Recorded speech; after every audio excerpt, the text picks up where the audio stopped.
то, что было на юге, может произойти у нас. Знаешь почему? Почему? Я тебе объясню. Мы слышим опять наши танки. Мистер Эльфай. Да. О, Ну, привыкли уже. Город, который эвакуирован. за 2 суток. Да. А мы, это бронежилет Израиля, те, которые живут на границах.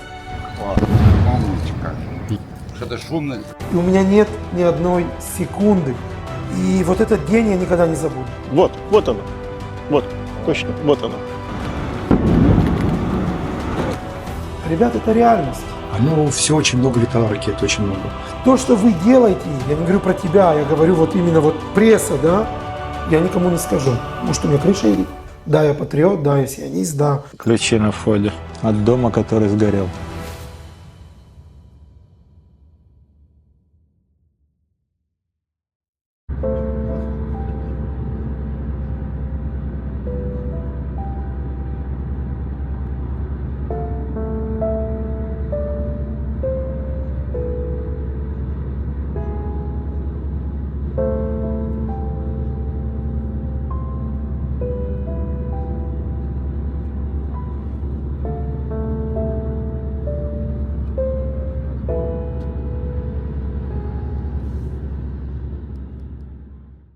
Алекс, мы сейчас находимся в Кирят-Шмона. Ты заместитель мэра этого города, насколько я знаю, 5 лет или 6? Уже 6 лет. Уже 6 Да. лет. Утро 7 октября само, да? Были ли предпосылки того, что вот к 8 числу, а у вас первый обстрел в Кирят-Шмоне был 8 уже числа, да, со стороны севера? Да-да-да. Были ли предпосылки вот за этот день, за 7 число, ощущение, что что-то здесь тоже будет? Ну, спасибо, что вот приехал, потому что я считаю, что люди должны знать истинную правду о том, что происходит на севере и как все началось, потому что информация разная и часто бывает фейковая. 7 числа я вообще отдыхал с семьей на озере, которое называется Кинерет. Мы отдыхали там с семьей, жена разбудила меня очень рано утром. Телеграм-каналы, новости стали транслировать то, что происходит на юге. Я думаю, что мы еще в то время не совсем поняли, что происходит в Израиле. Никто не понимал. Это не укладывалось в голове, и стали вот пускать там ролики, какие-то там вот то, что происходит в прямом эфире, и это казалось как фильм ужасов, как бы, ну не может такого произойти в Израиле. И буквально вот мы стали собираться потихоньку, и позвонил мэр города.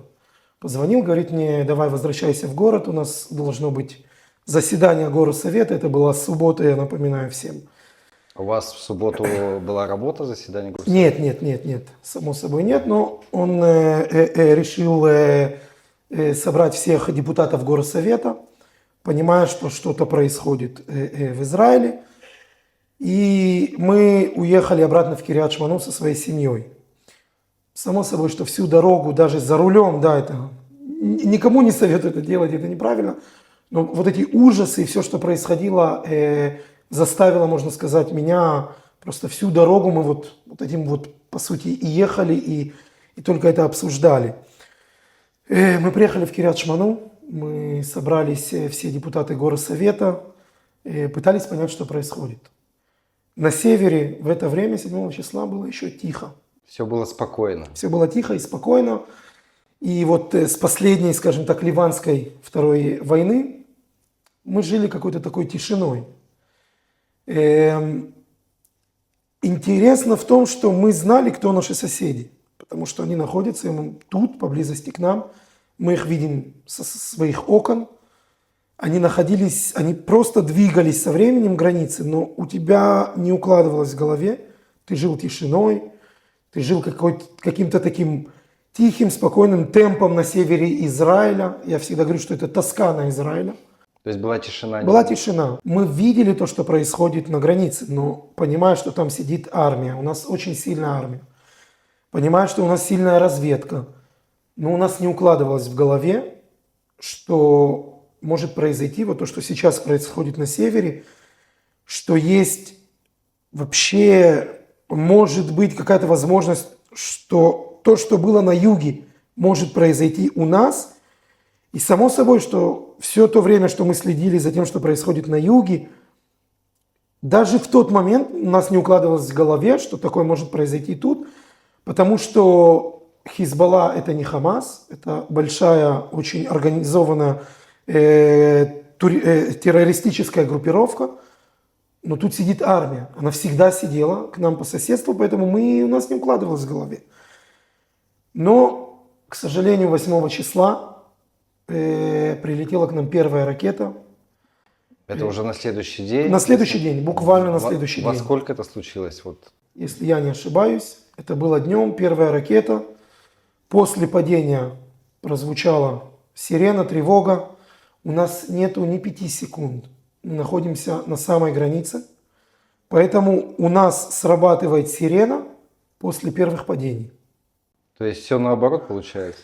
Да, если в центре идет 1,5 минуты Да. или где-то идет 30 секунд, 15 секунд, у нас этого нет. И как быть в этой ситуации? Как Ну, это? ребята, мы очень быстро привыкли к этому, к сожалению. К этому невозможно привыкнуть, да, но я говорю, грубо говоря, мы к этому быстро привыкли, мы прислушиваемся службы тыла, которая, инструкция, она очень четкая. Если срабатывает сирена, сразу ложиться на пол, на землю.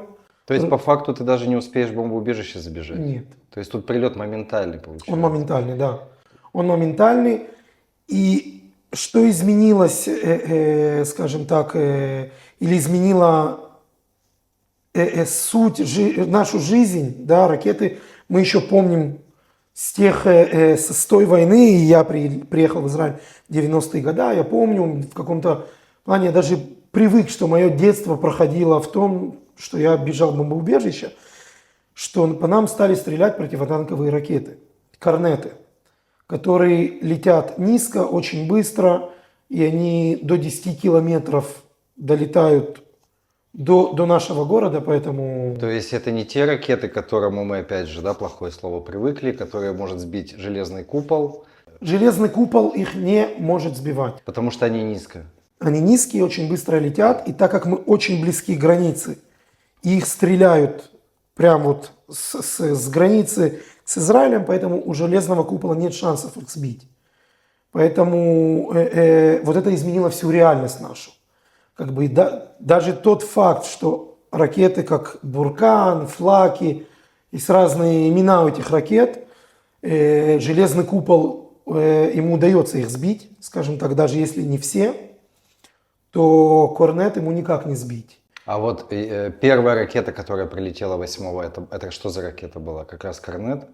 Нет, это был не корнет. Это был не Корнет. Это был не корнет, это был Буркан, это большие, мощные очень ракеты. Их купол сбил? Первую ракету он не сбил, она прилетела в город. А куда она прилетела? На открытый, скажем так, Открытый. да. Никто не пострадал? Не-не-не.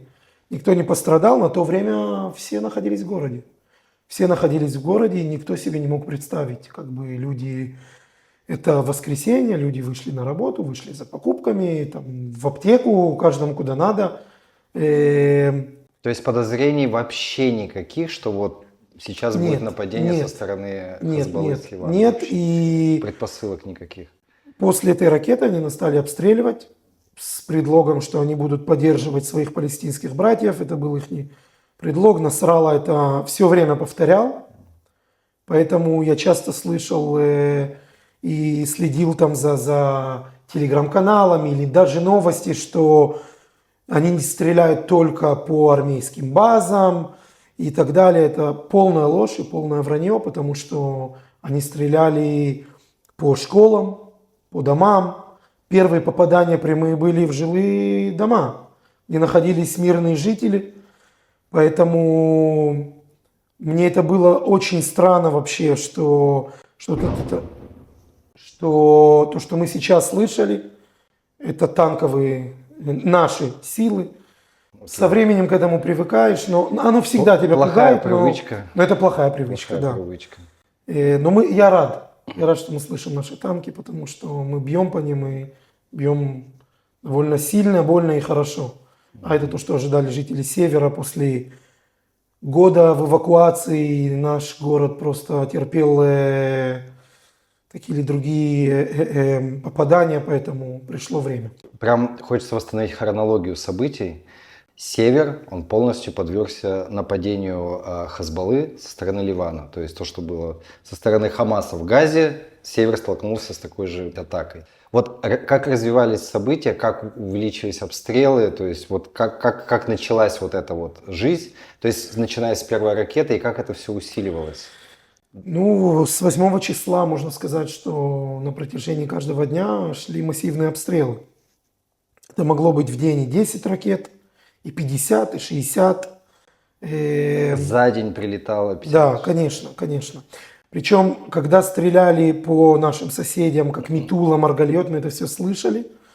Беспилотники, которые стали прилетать. Это вообще У новое. нас этого не было, ни противотанковых, корнеты, беспилотники, это все для нас было новое. Как бы, если я, как ребенок, помню «Катюши», которые были, старые какие-то ракеты, то все изменилось, вся реальность изменилась.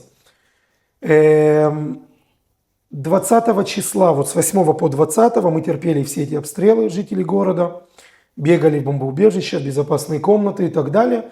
И опять я напоминаю, что у нас не было ни одной секунды. Это очень важно понять. Вот эти 17 лет, что они продвигались границы, хоть есть резолюция 1701. И в какой-то момент мы стали соблюдать эту резолюцию и сдвинулись по всему Израилю, и они находились на самой границе. Я когда приезжал к друзьям в Метулу навещать их, они смотрят тебе в глаза. И мы знали, что это не мирные жители. Мы знали, что это террористы Хизбаллы, которые готовятся к какому-то дню, который произошел на юге. Прям совсем впритык. Мы видели друг друга, я извиняюсь, факи друг другу показывали, мы их видели, вот они стоят. А как ты понимал, что они к чему-то готовились? По их настроению? По их настроению, Что- по наглости.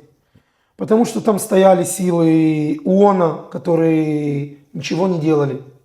И эту резолюцию, которую они должны были соблюдать, они были первые, которые бросали свои посты, потому что они им угрожали. Это же террористы. От них все можно ожидать. Поэтому таким образом они приближались к границе. И мы понимали, что что-то может произойти.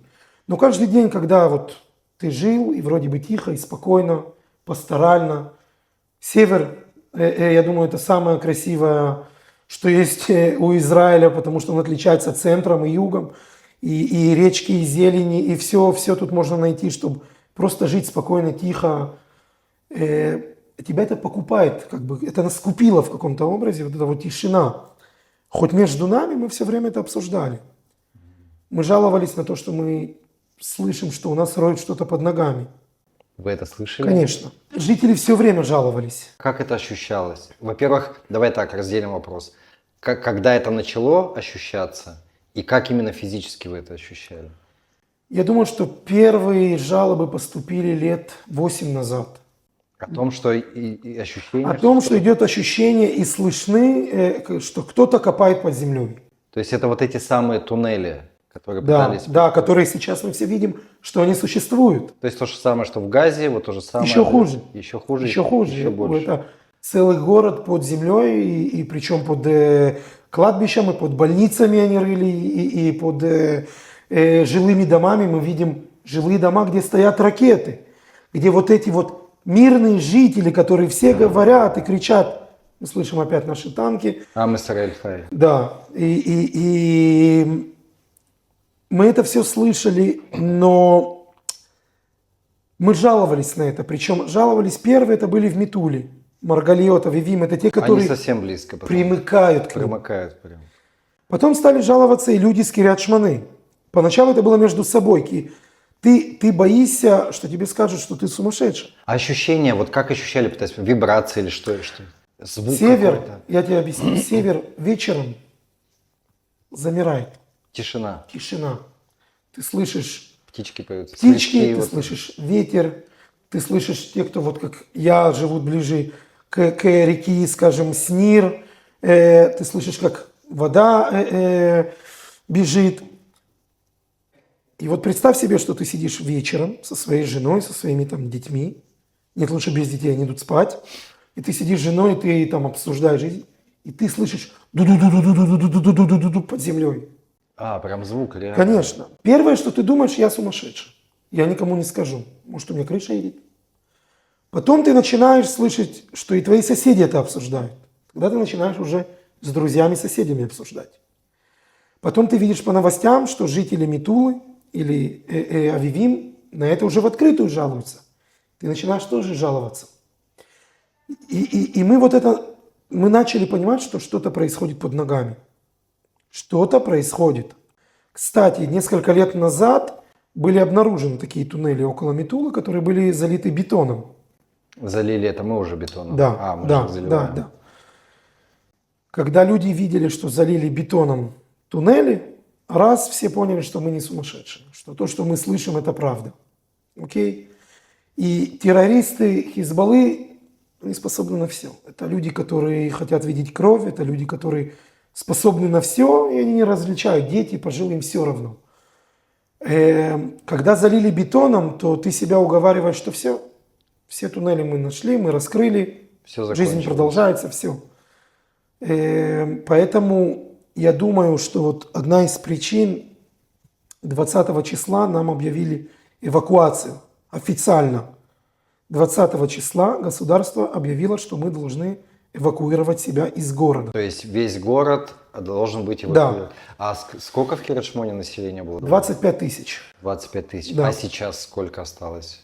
Постоянных людей плюс-минус 2000 населения. Это те, кто не хочет эвакуироваться. Это те, кто не хотят, или те, кто работа их заставляет тут остаться, потому что город должен продолжать какой-то, я бы сказал, жизнью, скажем так. И они остались тут на заводах, у кого какая работа. Ты сам видел, вот магазин там компьютеров Все пусто. или какой-то маленький ресторанчик, который все обслуживает жителей, солдат, которые тут находятся. Да и просто как-то держать себя голову над водой, потому что жизнь должна как-то продолжаться, надо кормить свою семью. И таким образом много пожилых людей, которые, у них у всех тот же ответ. Я уже прожил свою жизнь, я никуда отсюда не уеду, это мой дом. Хватит с меня вот это вот переезды. Я в Израиль приехал, я оставил свой дом, я там пережил там такие или другие войны, поэтому я остаюсь тут. Даже если нету безопасного места в квартире, они все равно остаются у себя. Я их могу понять, если честно. А здесь видите, уже ямы снимать. Да.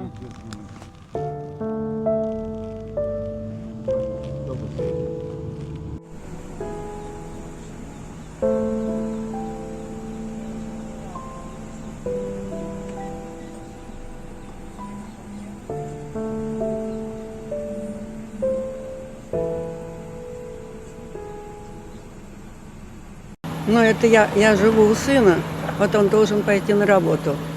Ну, и вот, О, ну, привыкли уже. вам не страшно? Ну, неприятно. Нет, когда вот так бухает, идешь в подъезд. Очень неприятно, очень плохо. Но куда деваться, как говорится, на то они, эти гады, ну, они же ненормальные. А почему вы не эвакуировались? Я уже была 2 месяца в Батьяме. Вот. А теперь из Батьяма переехала к сыну. А в Батьяме у меня там внучки, там всякое такое. А почему вы переехали из Батьяма, где, более безопасно? Ну, там другие обстоятельства. Там приехала еще одна семья, поэтому больше некуда, как говорится. Ну, здесь кошки бегают хорошие, красивые. А людей же немного, да, осталось в Киришмоне? Очень мало. Почти никого нет. Вот дом. Сын просто работает постоянно. Вот. И за ними приезжает и отъезжает. Вот. Ну, а так, конечно, очень неприятно. Ну, когда бухает, страшно. Когда просто бухает, страшно. А когда бухает без сирен, это значит, наши дают сдачи. Это приятные звуки. Конечно, это приятные звуки, хотя неприятно все-таки слышать все. Ну, надеемся, пусть правительство решает. Мне кажется, зависит от правительства, а не от нас. считали? Мы считали. Вы считали автобусы, да? Пустые автобусы. 5 автобусов, 1 пассажир. Один единственный пассажир на 5 автобусов. В новом микрорайоне. Вечером весь район полностью выключен. Без света. Ни одна лампа на улице не горит, потому что с горы видно и можно обстреливать. Поэтому, когда здесь полная темнота, а автобус едет, так все уже сказали, он тут пролетает просто как на Формуле-1 на бешеной скорости, потому что он понимает, что он один единственный светящийся объект.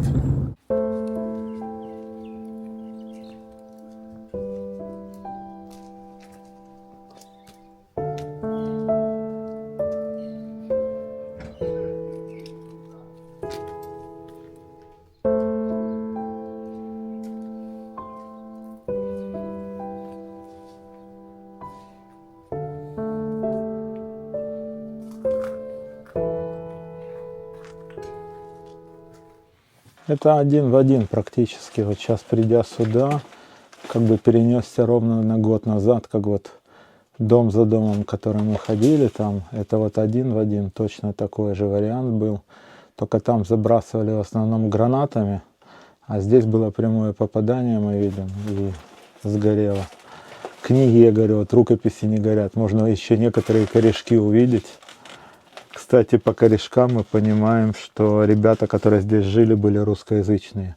То есть книжки в основном все, энциклопедия, вот, большая советская энциклопедия и «Месть красной вдовы» и еще что-то. Вот. И вот можно прочесть все названия.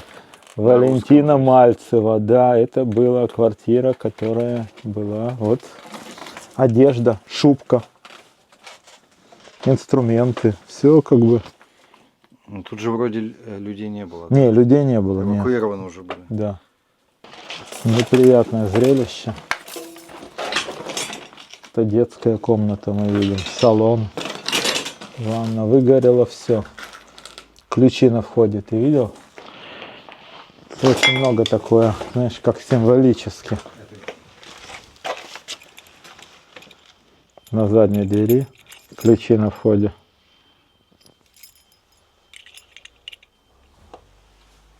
От дома, который сгорел. Вернемся к 20 числу 20-го, вот опять же хронологию. То есть 8 до 20 была жесткая, вот уже началась конкретная бомбежка. Да.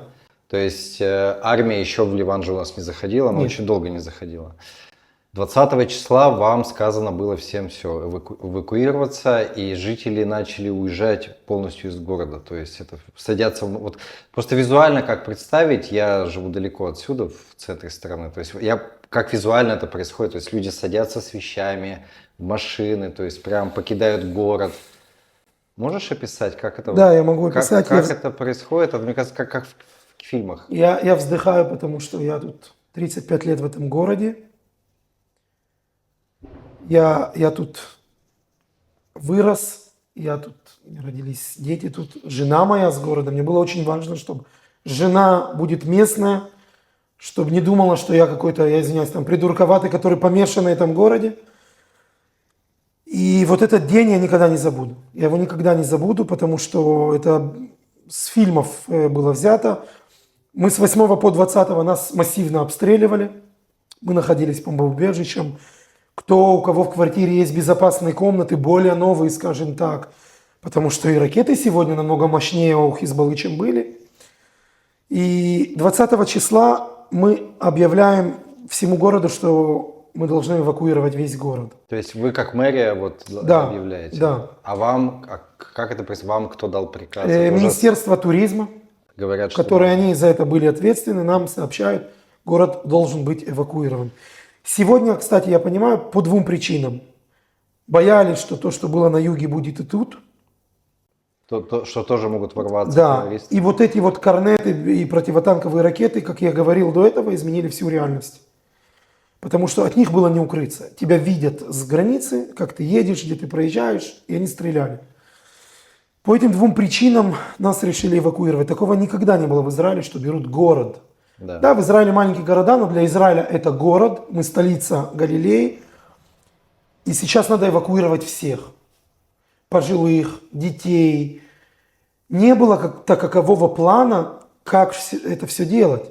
Я напоминаю, что до этого были эвакуированы все поселения, которые, то, что произошло в Газе, около Газы, они были до нас. Сдерот, большой город, был тоже эвакуирован до нас. И нам говорят, все, пришло время эвакуировать. И как технически Окей, это и делать? как это делать? Как это? Слово эвакуация, она пугает людей. Да. Чем раньше, тем лучше. Люди боятся, что что-то происходит. Значит, нам надо и заниматься эвакуацией, и успокаивать людей. И мы начали искать места в отелях, домики отдыха. Министерство туризма стало очень быстро подписывать контракты с такими или другими местами, которые могут принять людей. Отели, домики отдыха, какие-то комплексы квартир, которые находятся, скажем так, с линии Есода Маала, это 15 минут езды отсюда. Ну вот ближайшие места, куда люди эвакуировались, это какие населенные пункты? Есода Маала. Есода Маала, Сде Элиезер, это 20-15 минут езды отсюда. То есть там достаточно безопасно уже было? Там уже сложнее стрелять противотанковые ракеты, там уже подальше от границы, да. До Эйлата, до 5 часов езды, это самый юг Израиля. Мы пытались подключить самое большое турагентство в Израиле, чтобы нам помогли. Они тоже не справились с этим, потому что был хаос, был балаган. Я могу сидеть сейчас там как замэра, сказать, вау, мы супер, как мы совсем... Да, мы справились. Мы справились, потому что я не думаю, что, может быть, даже и в Европе, что был город, который эвакуирован вот так вот за 48 часов. Был эвакуирован... За 2 суток? Да, без какого-то плана, скажем так. И мы стали просто даже частным образом, да, вот я как там представитель, связались со мной там домики отдыха на Голанах. Мы подписали контракт, у нас есть там 600 мест принять. Я выхожу на Facebook, оставляю их номер телефона, говорю, ребята, это компания, которая может вас принять, они работают с Министерством туризма, потому что были и мошенники. Всегда есть такие, которые любят позаботиться о себе, их было очень мало, но я хочу сказать, что Израиль, Баймет, в этом плане, как говорят на иврите, ам эхад, один народ. И в таких случаях все помогают друг другу. Да. Были волонтеры, добровольцы, которые приезжали с Эйлата, Хадеры, с Хайфы, звонили мне, говорили, у тебя есть люди, которые не самостоятельные, мы их заберем. И за свой счет на своих машинах я им давал координаты, куда везти людей, и они вывозили их. Не зная, кто они, что они. И никто не собирался возвращать за это деньги. Просто добровольцы, которые поняли, что это тот момент, когда надо оказать помощь. Были организованы автобусы. Например, если мы находили отель и знали, что там будет 60-70, как бы есть скопление, да, там эвакуированных, то мы могли нанять автобусы. Люди уезжали как угодно. Ну, тот, кто самостоятельный, уезжал сам. Можно сказать, что за 48 часов, ну, я думаю, плюс-минус 80% из города были уже не тут, а на своих новых местах. Представь себе, что люди там тролли, какие-то кульки, ну, на сколько? На 2 недели, на 3 недели, на месяц представляли себе, что мы сейчас вернемся, мы выйдем, проведут какую-то операцию, и мы вернемся. Вы тоже не знали, как мэрия, насколько Нет, это все? нет, То есть не нет. было информации, насколько? Если бы меня это не спрашивали, но если бы меня кто-то спросил, Саша, что мне с собой брать, я бы сказал, да возьми там пару трусов, носков, там, я На знаю, недельку там, там, ну, может быть, что-то более теплое, потому что был уже как бы октябрь. 2-3 недели мы возвращаемся. И то это оказалось как бы очень долго. Прошел уже год и месяц. Год и месяц. Люди вернулись уже по 4-му разу забрать Вещи. теплые вещи, поменять. С какими чувствами люди эвакуировались? Со слезами? Или вот просто, что мы временно сейчас уедем? Я не думаю, что со слезами, потому что, ты знаешь, я всегда говорю не чтобы понравиться, потому что я смотрю на себя. Когда я говорю что-то, я всегда беру себя в пример. Люди на севере пережили немало обстрелов. Кирьят Шмона за всю историю Израиля самый обстрелянный город.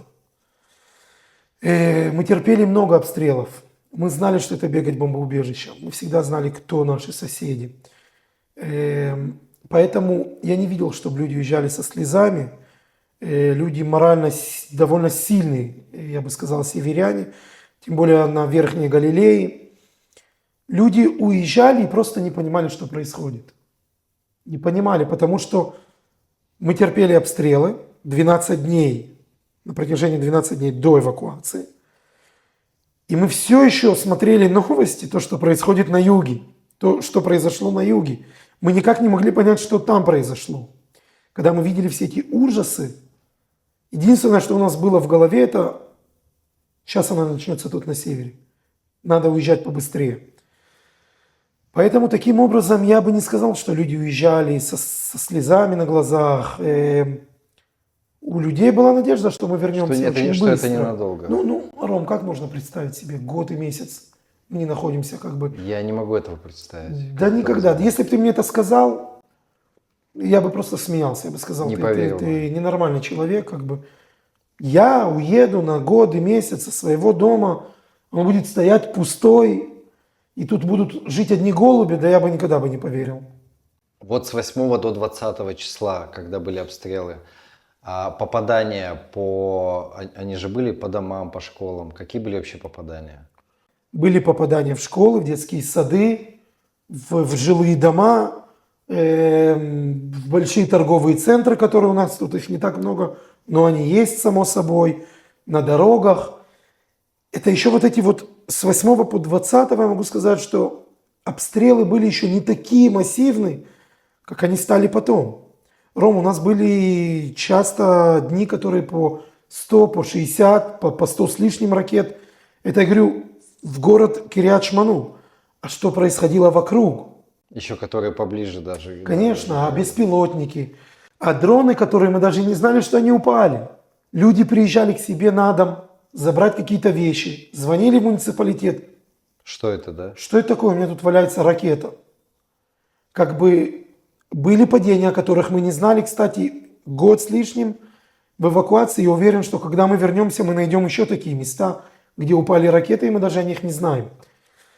Поэтому, когда я слышал часто даже израильские новости, которые находятся в центре, и долгое время даже жители севера Галилеи были обижены, злые там, на жителей центра, потому что нет, они стреляют только по базам или обстреливают, в какой-то момент же стали обстреливать и Хайфу там, да, и... Да. Ребят, это совсем не то. Это не теми количествами. И у меня нет ни одной секунды. Я могу ехать сейчас по дороге и получить прямое попадание.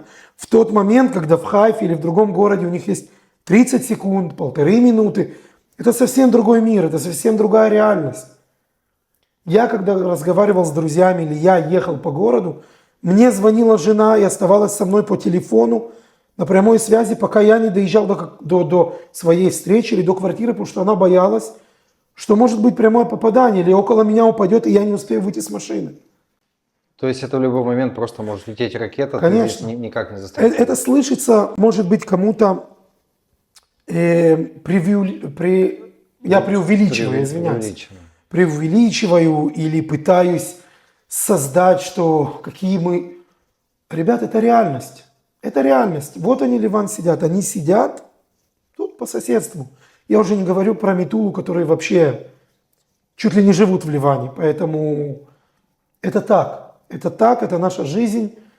Поэтому у нас есть как бы одно условие. Мы ждем вернуться. Мы ждем и хотим. И вернуться почти все, я уверен. Но мы не можем вернуться, когда они находятся тут. Я не граничу с Германией, я не граничу с Швецией. Я граничу с нелюдьми, которые говорят в открытую. Мы хотим вас убить. Это вся наша задача. Как я могу с ними жить по соседству? Скажи о пострадавших за все это время, раненых и убитых. Сколько было в Кирьят-Шмона? У нас При каких есть обстоятельствах? Есть пострадавшие, есть их немного. Я не хочу давать лишь бы какую цифру, чтобы не ошибиться. Я считаю, что Как считаешь? эти люди и так достаточно переживают. Есть парень, который работал в Кирят-Шмане. Он вообще с голланд, с друзского поселения. Друзы где живут, он тут работал. Она упала на заводе, он не успел выбежать. И еще одна пара, которая гуляли со своими 3 собаками, которые гуляли по домам, кстати. По домам, они вышли около своего дома. Причем это было совершенно ведь недавно. Да, Это недавняя история. они вышли около своего дома, упала ракета в 7 метрах от них. Вот, к сожалению, грустный пример тому, что они даже не успели спрятаться, они не успели лечь на землю, чтобы себя укрыть, прикрыть. И их не стало, и собак не стало, и это были новые жители города, кстати, которые жили у нас всего лишь 2 года. Переехали, потому что им понравился город, им понравился север, тишина, спокойствие. И вот так вот трагически это закончилось. Это пример к тому, что я говорю очень многим, не надо быть героем. Ракета не выбирает, где упасть. Поэтому если не надо находиться в городе, если вам не надо передвигаться по городу, ребята, это не детская игра, это не шутки. И не надо выставлять для лайков на Фейсбуке, даже политики это делать. Вот я в городе, не надо. Если нет смысла находиться в городе и нет смысла передвигаться по городу, не надо сюда приезжать, не надо передвигаться.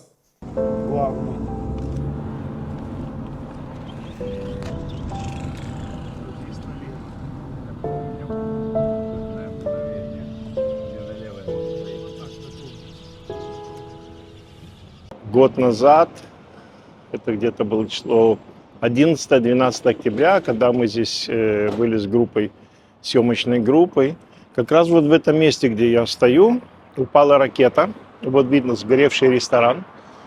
Мы в это время были где-то буквально километр от города, то есть мы видели эту ракету, мы видели попадание издалека. Когда мы подъехали, как раз уже пожарные заканчивали тушить.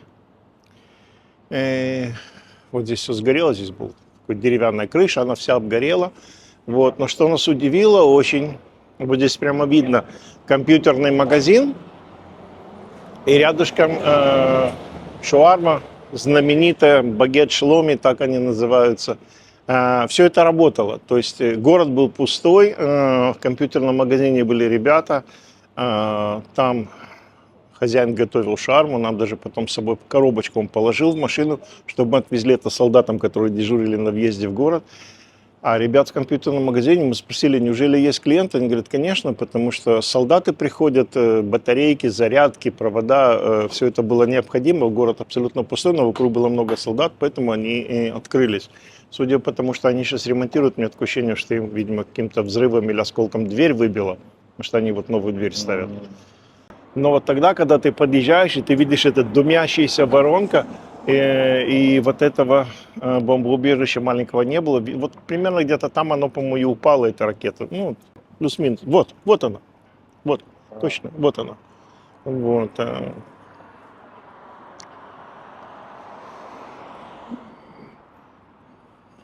Видимо, как раз потому, что этот шаурма работает, поэтому здесь и поставили вот бомбоубежище, это Мигунит. Потому что, как нам заммэра сказал, и нам тогда солдаты говорили на въезде, что он работает постоянно, в общем, ничего не боится этот человек. Но я думаю, что это и есть такой Израиль в виде одного человека, который будет готовить свою шаурму, несмотря на обстрелы, ни на что, ничего не боится. Опа!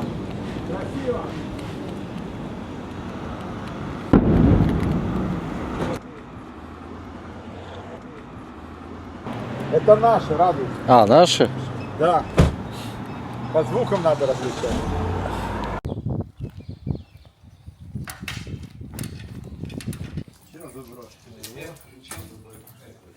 Проходи. Сейчас все включится. Он включается автоматически. Как только ты заходишь. Вот я зашел, ничего не включилось.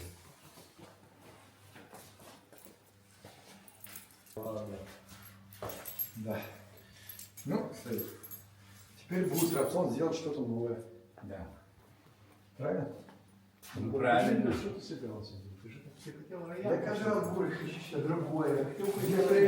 Шлепа. То, что творилось здесь дома ходили вот такого. Это когда было примерно? Еще месяц назад. Мы живем ровно через дорогу в Шары-Шуи, где дома потрескались. Реально трещины в домах. То есть такие выбухи, которые здесь были, ракеты, которые вылетали. Если вдруг мы заехали туда домой перед тем, приехать сюда на работу, и я не знаю, какие-то ракеты были, но это было что-то страшное. Был такой свист, что даже я, человек, который, как правило, ничего этого не боится, падал на пол головой вниз. Реально. Это, у тебя сердце падало резко вниз, и здание просто, все имеет свою, наверное, какую-то мощность. Даже здания лопались. Даже так? Да, здесь очень много проблем. Когда это все началось, вот такие активные? Смотри, активные начались они, наверное, полгода назад. Вот так вот жестко началось. Здесь до границы сколько получается? Вообще же рядом. Вот прямо за нами граница. Сразу же, да? Да. То есть сады Дафны заканчиваются, начинается гвуль с Ливана. То есть, я не знаю, 2 километра, сколько здесь до самой границы дойти. Пешком он дойти. Ну да, далеко. Здесь, как правило, когда все нормально было, люди здесь гуляли, была куча туристов, которые приезжали, смотрели. И потом начались вот эти жесткие обстрелы. Да, не только обстрелы, началось то, что началось 7 числа. Это был еще тот день, когда мы здесь принимали группы. Все группы отказались, осталась только одна, которая доехал до нас. Мы поняли, что началось что-то страшное. И все, и после этого Здесь сказали сразу закрыться. Дома сказали через 2 недели всем освободить мушав, всем свалить и все. А в фабрику не было попаданий? Нет. Не было. Ну, где-то рядом только, да? Все очень много летало ракет, очень много. Очень много было и рутин здесь. Очень много здесь осколки летали здесь по кругу, попали недалеко отсюда в дом. И много проблем наделали на самом деле этой войной. И это все еще, так говорится, в легкую. То, что случилось чуть дальше в Киряш-Ману, в помещении, куда именно попало, это совсем нехорошо. Во-первых, люди погибли. Во-вторых, сгорели помещения, сгорели дома. И все. Что будет дальше? Все зависит от тебя. Что ты сделаешь, то и будет дальше. Если будешь бегать, чтобы это все продвинулось, наверное, оно останется. Если ты где-то дашь сейчас заминку и не будешь бегать, все, забудь то, что было, и занимайся чем-то другим. Даже та же самая Муаца, когда это все началось через пару месяцев, позвонили и предложили мне пойти на какие-то другие курсы, придумать себе новую работу, чем я буду заниматься после войны. Придумал? Да, шоколадом. Здесь, когда снег, красотень была, сидишь, спокойненько вот здесь вот сейчас, это уже все, видишь, как заросло. Так это была красота, открыто, все было покрашено, красиво стояли столики. И сидел со стаканчиком кофе, смотрел на эту красоту и говорил, жизнь прекрасна. Это вот до 7 октября. Понятно. Сюда пройди. Да. Фотографировал на фоне его бизнеса. Вот так. О, умничка. Что-то шумно. Что-то как-то, да. Вот у нас армия, получается, очень долго не входила в Ливан, да, то есть мы все отбивались. Честно говоря, я видел не только на севере особенно возмущение очень большое людей, что когда мы уже пойдем, когда это все прекратится. Вот здесь ощущение местных жителей и ваше, как вот работы в муниципалитете, насколько вы сильно ждали, когда наконец-то войдет в армию, и вообще возмущались ли вы, что это долго, что мы пытаемся долго с ними договориться, это же были долгие переговоры. Как вы ждали этот момент? Ром, наша армия зашла буквально месяц назад. Абсолютно да. Буквально месяц назад. И я хочу один момент очень важный. Мы все знали, что у нас очень сильная армия. Тем более страна маленькая, как Израиль. Я думаю, что если бы были больше страна, я думаю, мы бы вообще были бы самые сильные. Я патриот, я сионист, но у нас особенная армия. Это, для меня она это самая большая драгоценность Израиля. Мы знали, на что мы способны. Мы знали, какая у нас разведка. Мы видели, что происходит. Я не должен рассказывать людям. Ни одна армия, ни одна страна не может этого сделать. Ни одна. И поэтому мы ждали, мы сидели, играли в какой-то пинг-понг. Год мы сидим, люди эвакуированы, по всему Израилю, по всей стране. Люди возмущались, насколько я знаю. Люди хотели домой. Они хотели домой. И они да. не видели, что что-то продвигается. То есть Хизбалла стреляли сюда, мы стреляли на них, они стреляли сюда, и мы это называли пинг-понг, Пинг-понг, настольный да. на теннис. И мы не понимали, куда это все идет. И мы, как жители или как правительство, руководство города, требовали то, не потому что мы хотим, чтобы наши солдаты сейчас шли и погибали там. Но ситуация, что для меня сейчас мы находимся в такой ситуации, что это война за наше существование. У нас одни враги вокруг, которые хотят нас уничтожить. И, к сожалению, я думаю, самые страшные враги находятся тут на севере.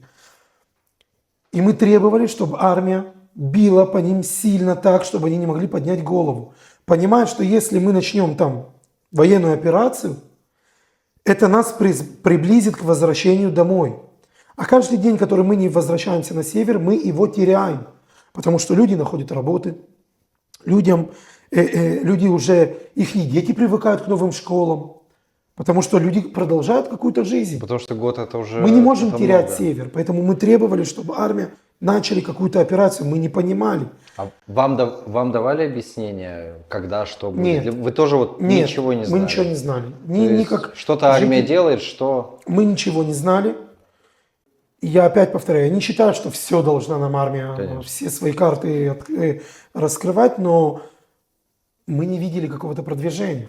Как бы это был просто пинг-понг. Это был на протяжении года пинг-понг, и мы знали, на что мы способны. Мы это понимали.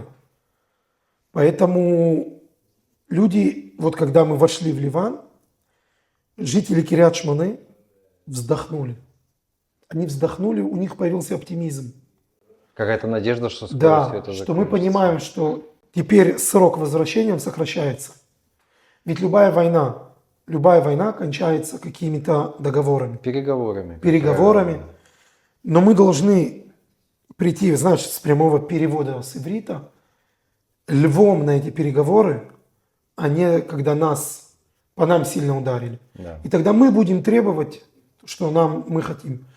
Это то, что мы сейчас видим в Ливане. Я думаю, что они не ожидали такого. Я думаю, тоже. Когда мы вошли в Ливан, обстрелы, они увеличились, уменьшились по ощущениям со стороны Хизбаллы Ливана? Я думаю, что первое, что было заметно, ведь мы вошли в Ливан и начали их сдвигать назад. Да, от границы. Если они соблюдают резолюцию, мы их заставим ее соблюдать. Первое, что я лично заметил, это что перестали летать вот эти корнеты. Их стало намного меньше, потому что они сдвинулись. Теперь там находится армия. Мы бьем по ним с воздуха, мы бьем силами, которыми вошли в Ливан.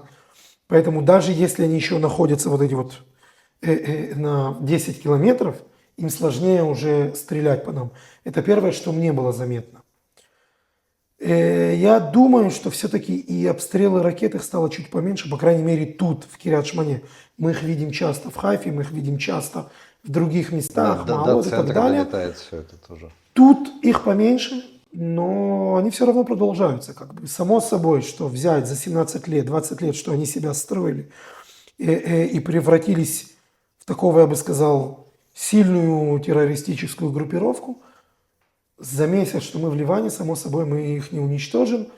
Да и будет сложно уничтожить, потому что это идеология, страшная, ужасная, кровавая идеология. Да. Кстати, она не только в Израиле. Я не знаю, кто нас увидит, но люди должны понять, что они повсюду. Это идеология, которая... Их предлог, может быть, это Израиль, но она относится ко всем. Это радикальный ислам, который, я не знаю, если эту идеологию можно будет уничтожить, но с ней надо сражаться и бить очень сильно по ним, потому что кроме силы они ничего не понимают. Есть резолюция. Ты знаешь, более того, не только 1701, а 1559, 60-х годов. Что это за резолюция? Это резолюция, которая, если я не ошибаюсь, говорит о том, что буферная зона, скажем так, я не помню сколько километров, никому нельзя носить на себе оружие. Никому, неважно, кто там находится. Пойди скажи это ребятам, которые живут сейчас там на границе, под предлогом, что они мирные жители в Ливане, а по сути это мы видели мирный житель, который прячет ракеты по полтонны, это не мирный житель. Там целая ракетница в Поэтому доме. есть две резолюции. Их не соблюдали. Европа, которая должна была там сидеть и находиться, ребят, все, это теперь находится в наших руках. По твоим ощущениям, когда люди начнут возвращаться в город? Но мы видим в последнее время, что пресса все время по телевизору и в Телеграме толкает то, что мы скоро вернемся. Это все очень, конечно, хорошо и поднимает рейтинг, я это все хорошо понимаю. По факту. По факту, я думаю, что это не будет раньше, чем марта или апреля 2025 года. Потому что вернуться это очень просто, Ром. Это можно сообщить завтра. Мы избавились от туннелей, мы отодвинули Хизбаллу на достаточное расстояние, мы продолжаем там операцию, тем более с воздуха, и вы можете вернуться. Это можно сделать очень просто, очень легко. Город, который спал, скажем так, и не жил год с лишним, дома, которые пострадали, дети, которые все еще идет учебный год, люди, которые нашли работы, люди, которые сняли квартиры, подписали контракты, школы, детские сады, дома, инфраструктура, которой не существует. Такие или другие службы муниципалитета, которые год тут уже не находятся. Это за один день все не вернуть. Это как бы запустить надо город заново. С нуля. С нуля практически. С нуля. Ребята, у которых есть бизнес, и он уже не работает год с лишним, он уже не начинает с нуля, он начинает с минуса.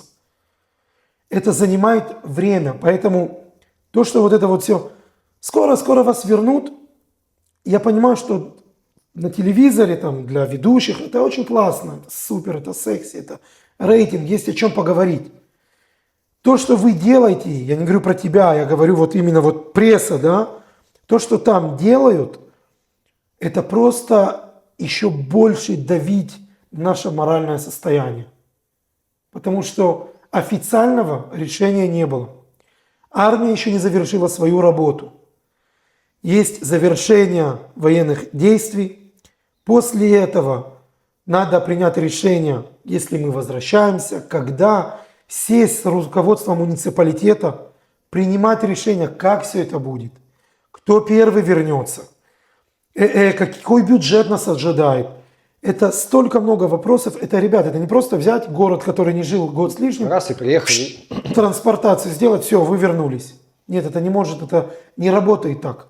Но у вас еще, как у мэрии, не было такой команды, что начинаем подготовку, город к жизни. Нет, еще нет, ничего нет, такого. нет, и мне это очень важно подчеркнуть, потому что люди звонят все время на телефон. Они это видят в СМИ, что им Конечно, говорят, они что вы видят. завтра все вы вернетесь? Все, а как? А там еще стреляют, а там... Ребят, это давит морально на людей, не надо этого делать. Не надо, я вообще всегда говорю, у каждого есть, мы люди, у каждого какие-то свои интересы. Кто-то работает в прессе, ему там рейтинг, кто-то там политикой занимается, ему надо лайки на Фейсбуке. А я люблю официальную информацию. Я сам, как представитель этого города, когда у меня поступает официальная информация, я обращаюсь к жителям. Тогда я не ввожу никого в заблуждение, есть официальная информация, если есть вопросы, спрашивайте. Нет такой информации. И все еще идет война, они все еще сидят на границе, да, мы их отодвинули на 2-3 километра, но они все еще там. Все еще, может быть, есть туннели, и нам предстоит еще немало недель, месяцев, чтобы с ними воевать.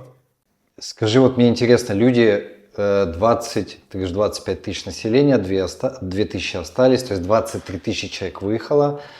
Люди, которые покинули Кирят-Шмону, чем они занимаются, на что они живут? Значит, оно делится на несколько, скажем так, категорий.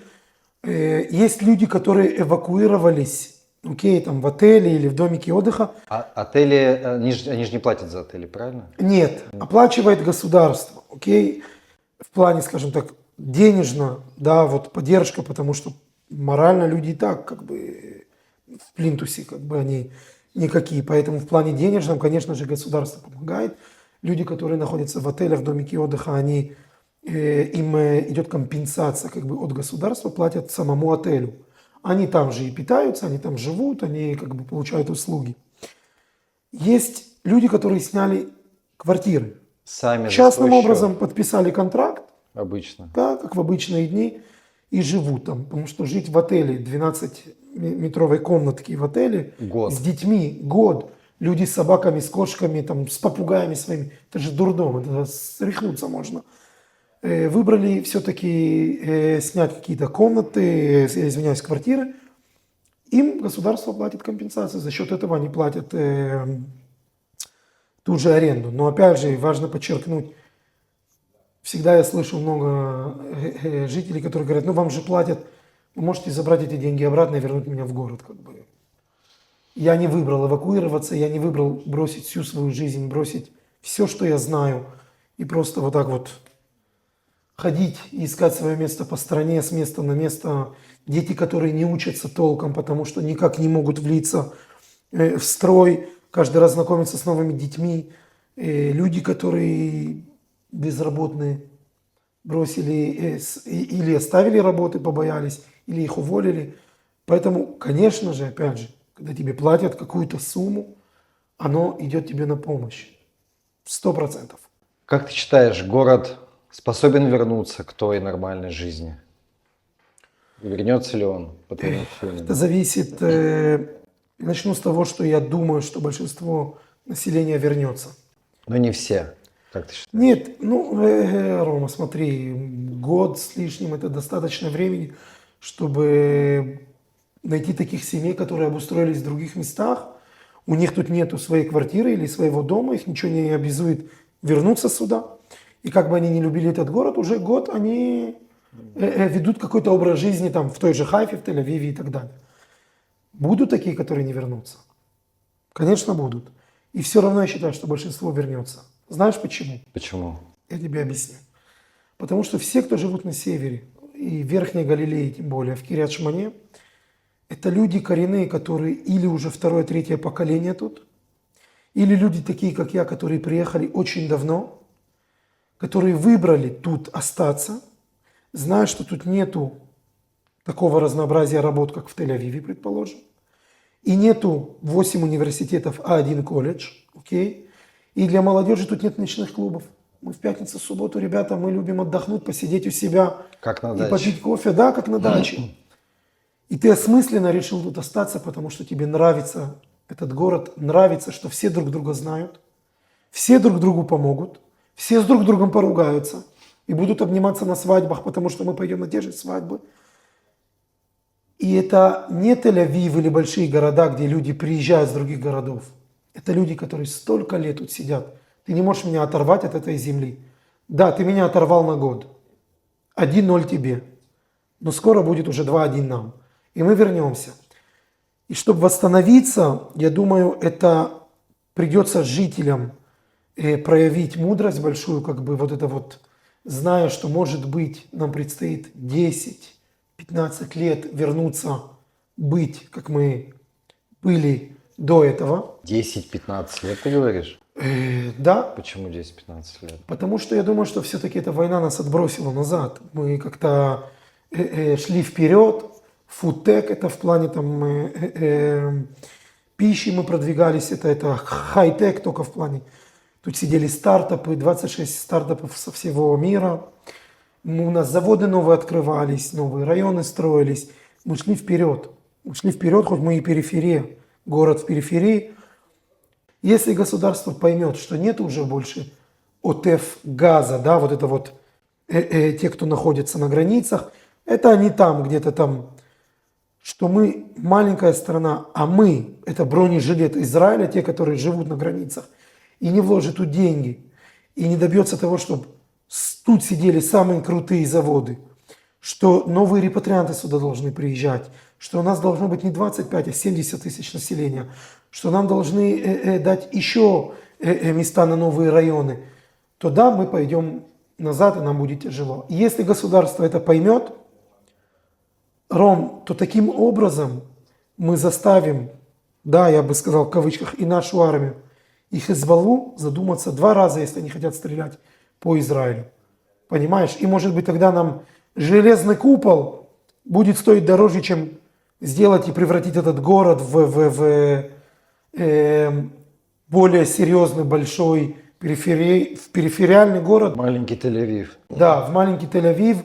И когда поезд доедет и до нас, и тогда люди поймут, ведь многие работают из дома, да, хай-тек и так далее. Молодые семьи сюда приедут. Тут дешевле. Тут купить дом дешевле. Тут снять квартиру дешевле. В субботу выйти тут на речку, просто отдохнуть. Нету всего вот этого сумасшествия, как в больших городах. Нету машин, мы отдыхаем.